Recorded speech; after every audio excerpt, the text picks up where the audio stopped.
writer, performer, musician, music philosopher, researcher, historian, liar, fantasist.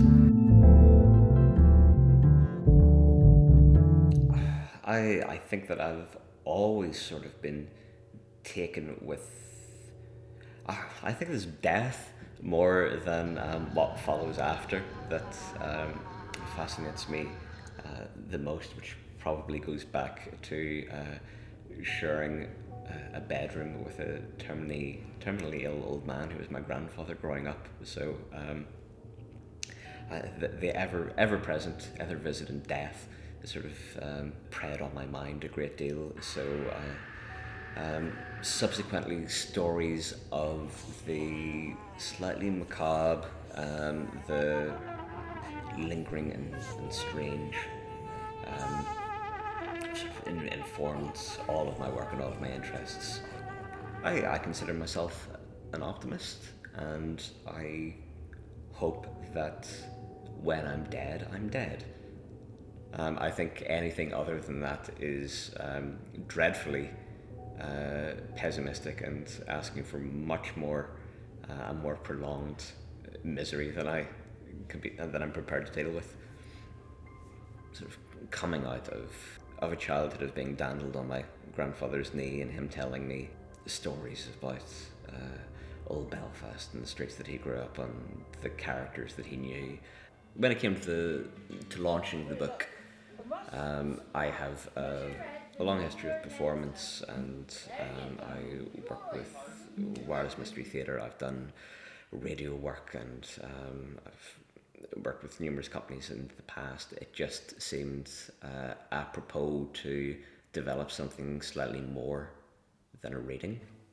I developed a couple of short pieces that sort of meld reading with music, with acting and all that into something that I hope is not one thing or the other, and slightly more evocative than any one thing by itself.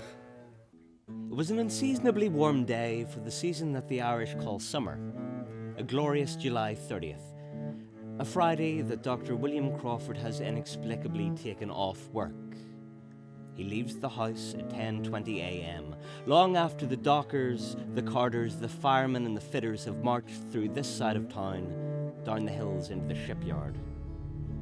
The story that began my work was the story of Dr William Jackson Crawford, who was a lecturer of engineering at the Municipal Institute for Technology down at in the centre of Belfast, there beside Inst, in the Edwardian area. So he came to Belfast in 1911, and he began a series of 84 sittings with a family of psychics who lived on Artana Street, which is behind Queen's University there, and that began in 1914.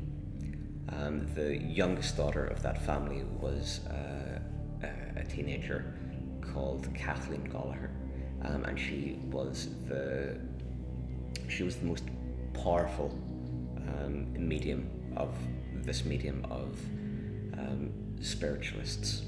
And for 4 years, Dr. Crawford would go to their house regularly, a couple of times a week, and he would perform experiments that he had specially constructed as a sort of engineering professor. The experiments were designed to sort of verify various notions that he had about the afterlife, what happens to us there.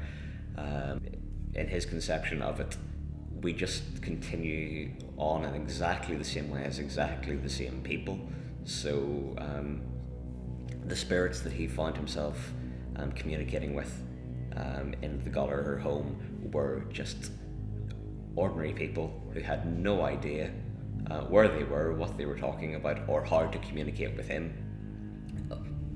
Ultimately he discovers he discovers nothing and was largely turned into a fool by a lot of the world's press and a lot of the world's scientists, especially when it was discovered subsequently by another great Irish scientist, Edmund de Fournier-Diable, that the Goligher family had been committing a great act of fraud throughout.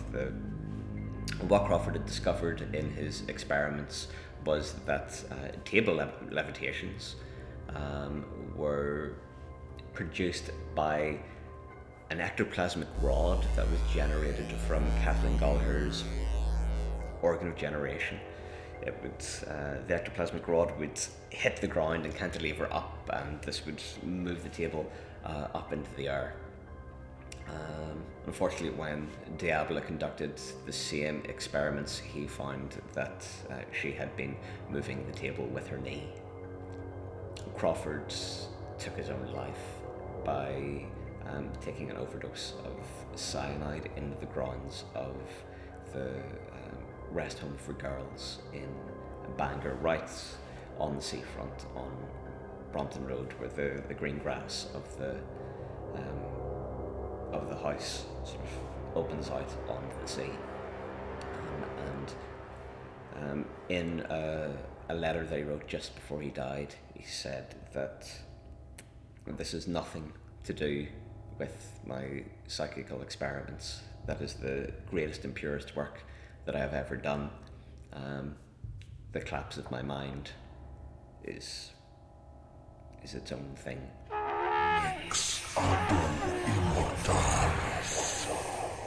Well, obviously, it's thrilling to know that that you have a story or a slant on a story that impassions people. Certainly, the relationship with the spiritualist church that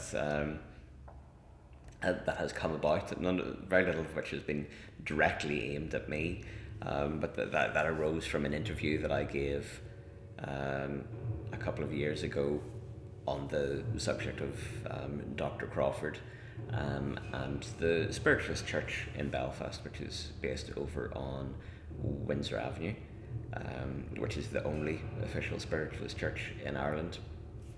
For them, Dr. Crawford and Kathleen Goligher are very important figures in the development of our spiritualism.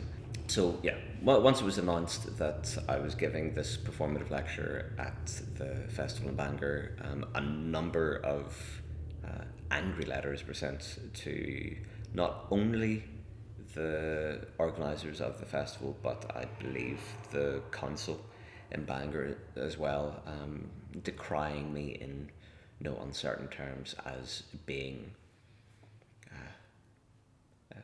a bigot. I imagine was how I was characterised, which is a little unfair. Well, personally, I think they made the mistake of believing that I had any particular standpoint on it. I feel that I have a sense of William Crawford as a person.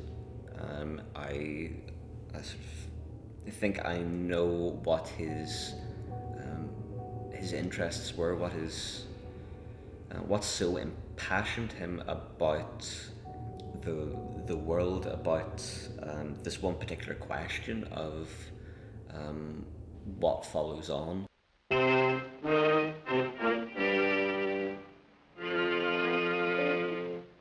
What is it? I see death. I think that last words are much more important than their veracity or their accuracy. So, my favourite last word is from Karl Marx, which was simply, "Get out. Last words are for fools." It was outside this house of rest that the dead body of Dr. William Crawford was found on July 31st, 1920. I'm stationed in Bangor, disposed Sergeant McCreevy. At 8:30 a.m. today, I received a phone message that there was the dead body of a man lying on the rocks at the girls' home Bangor. Deceased was lying dead on the rocks, dressed except that his overcoat was off lying a few yards from him. I searched them and found the following property: a sealed packet addressed to his wife, a letter also addressed to his wife, a silver watch stopped at 7:50.